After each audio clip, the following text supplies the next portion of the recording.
Welcome back to Gigtainment. For those of y'all who stayed subscribed to my channel, I truly appreciate you. For those of y'all who left and unsubscribed, I couldn't care less because you can still watch my videos.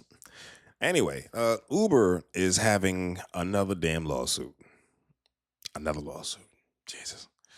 So let's get right into the article. Uber denies rides to passengers with disabilities, Justice Department claims in lawsuit. The Justice Department has filed a $125 million lawsuit against Uber, alleging that the ride-sharing company discriminates against passengers with disabilities. Make myself a little bit smaller. The department said Uber violated the Americans with Disability Act, which prohibits discrimination based on disability by routinely refusing to serve individuals with disabilities, charging cleaning fees because of service animal shedding, and charging cancellation fees to riders who are unlawfully denied service. Uber said in a statement that it disagrees with the DOJ's allegations. The ADA requires ride-sharing companies to allow service animals accompany people with disabilities on rides and provide rides and assistance to people with stowable wheelchairs and mobility devices, the Justice Department said. The lawsuit, reviewed by CBS News, highlighted that Uber is the largest ride-sharing service in the U.S. and said that many individuals with disabilities increasingly rely on Uber services to meet transportation needs, including to travel to work, medical appointments, religious services, and other important places. The department said the company has refused to reasonably modify its policies to avoid discriminating against riders with disabilities or trained drivers in ADA compliance. The issues mean individuals with disabilities have experienced significant delays, missed appointments, and have been left stranded in inclement weather, the department says. So basically, Uber is being sued because their drivers are not going with, I guess, Uber's policy about dealing with people with disabilities.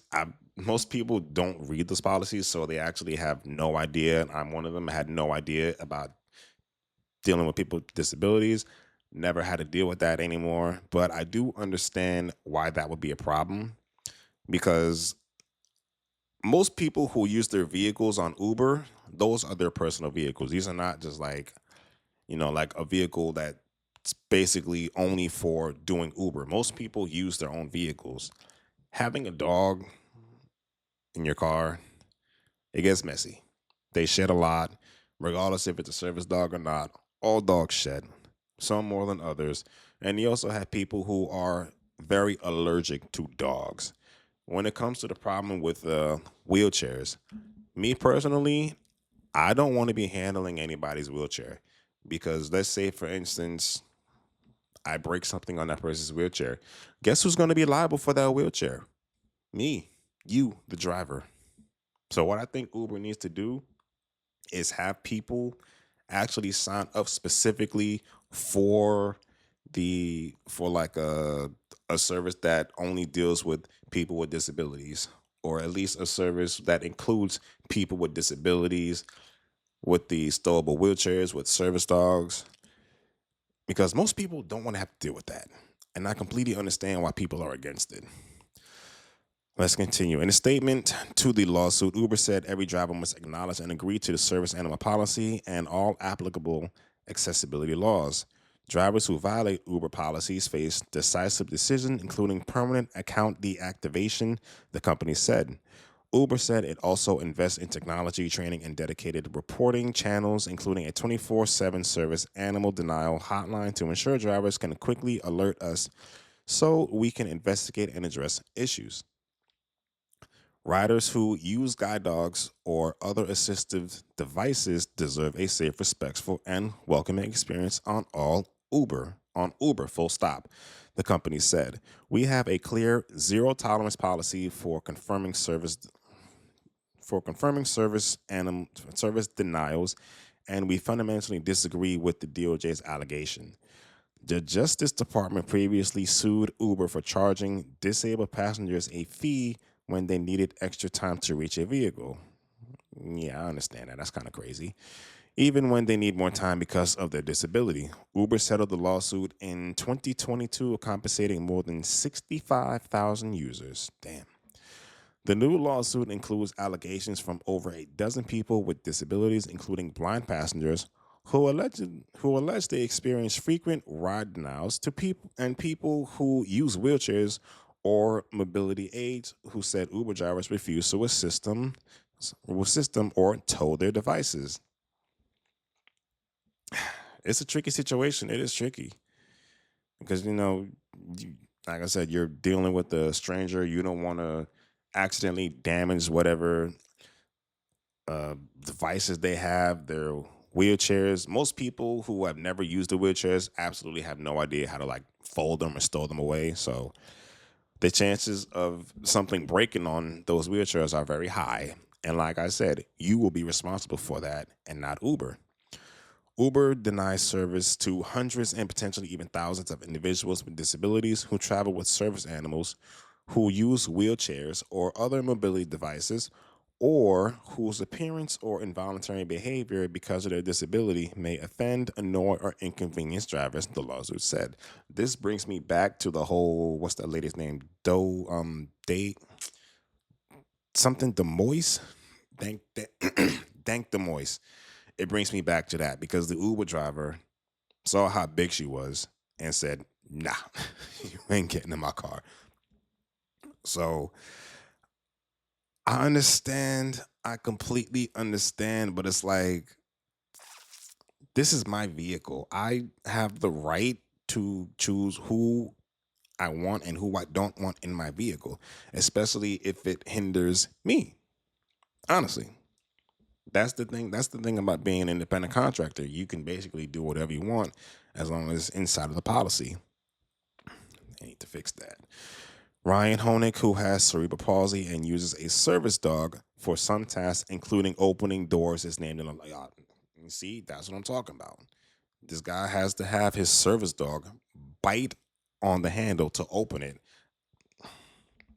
That's why I say it's so tricky, because I don't want nobody's dog biting on my handle, because my kids like to pull the handle on the car to get in. It's tricky. It's tricky. Honig told CBS News in a statement that the incidents are not isolated but evidence of widespread civil rights failure.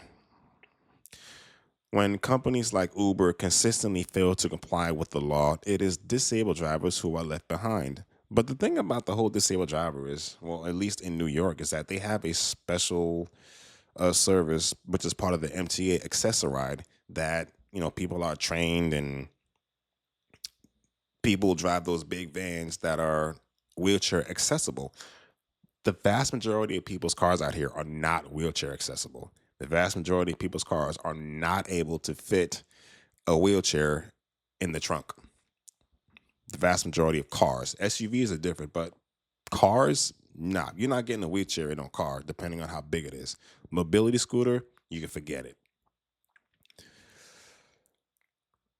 This lawsuit underscores a longstanding pattern that people with disabilities have called out for years, often at great personal and emotional cost, only to be met with automated responses and institutional inactions.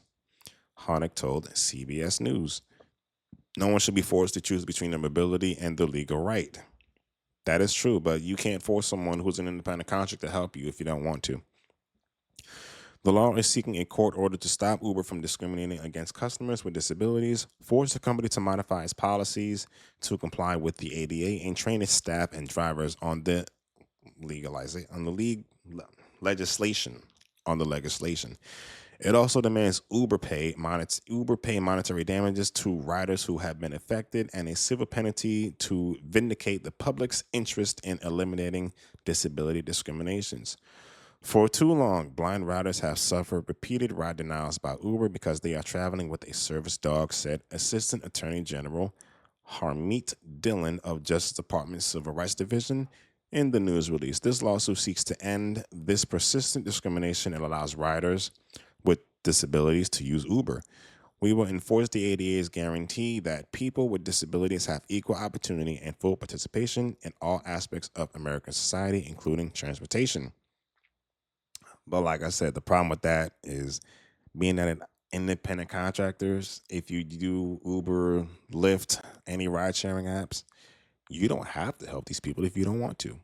Just like you don't have to pick up drunk people if you don't want to. What if drunk people decided that they want to sue because their driver doesn't want to take them home after being belligerent in their car? I don't want drunk people in my car if I were to ever do Uber again, because drunk people are completely unpredictable. It's put it in nice words, completely unpredictable. Service animals, people are allergic to certain animals. I don't want people's dogs grabbing onto my people's drawer handles. I'm sure no one else does. So this is a tricky situation, and I don't know how Uber is going to get out of this one, but hopefully they do come to some kind of agreement. They, like I said, they need to make a separate part of Uber, like maybe Uber D, Uber disabled. I don't know, that trains drivers to help the disabled people. I don't know.